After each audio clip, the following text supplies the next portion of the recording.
Hey guys, so one of the very first questions that you will encounter in your DAF will probably be, why are you interested in pursuing the selected program? So to answer that, I will say that TISS HRM is one of the most reputed programs in this country as far as HRM is concerned.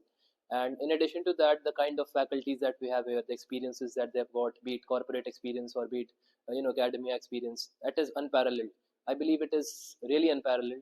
And in addition to that, the diversity of crowd that we have here at TISS, the kind of diverse thoughts, the kind of diverse inputs, insights that we get here as students of this program, it is really enriching. So the second question the aspirants will face in the DAF will be related to your work and your work experience in the relevant field of the study that the course you're applying for. Since the course you're applying for is HRM and LR at TISS Mumbai, you have to put in the relevant work experience that you have in that section. So, say if you have an HR executive job, if you were in the field of HR, this section becomes very naturally easy for you. You can talk about your experiences, your tasks, your projects in HR that you have taken up. If you have not done any relevant work in HR, you can put down any aspect of HR that you worked with. You might have led teams, you might have conducted meetings, you might have conducted seminars, you might have done anything in learning and development for your team, you even might have taken interviews for people, you might have screened people, screened resumes. That can help you put emphasis on how you fell in love with the field of HR and that made you motivated to take up this course.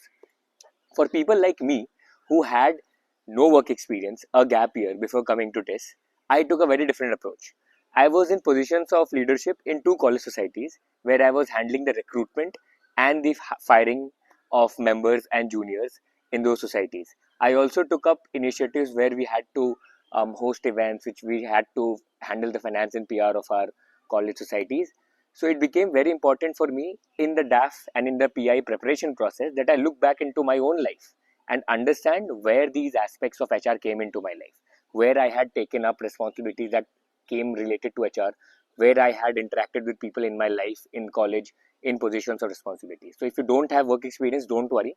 You can be like me and put aspects related to your extracurriculars. You might have even led your college football team into aspects, and you might have won. You might have taken team leader positions in many aspects there, which might not be in your work experience. So yeah, that's all for the second question. The next question on your DAF is your biographical sketch. This is the last but the most important part of your DAF. Over here, you get to mention your strongest points, whether they are personal, professional, or academic. Over here, you can give hooks to the interviewer and steer the interview in the direction that you want. A biographical sketch can be written in various forms. What I personally did, I wrote it in form of a story. I started by mentioning my personal background a bit, went on to my academic background. I have work ex, so I mentioned a little bit about my work ex and some strong points that I could connect to the course at TISS. At the end, you can also include your hobbies. It will give talking points to the interviewer. But a caveat about mentioning hobbies, do not mention them for just the sake of mentioning them. Be sure that you're thorough and passionate about them. While there's no specific answer to what is a good DAF, following a few tried and tested practices does help. First and foremost, keep your answers concise, capturing only the most essential parts. Try answering within the word limit for every question that's asked. Start early, make multiple versions of your DAF until you find the answers that seem the most convincing to you. Craft your answers uniquely, find what sets you apart, and answer accordingly. Finally, remember to review your DAF diligently before submitting. All the best, aspirants! You got this!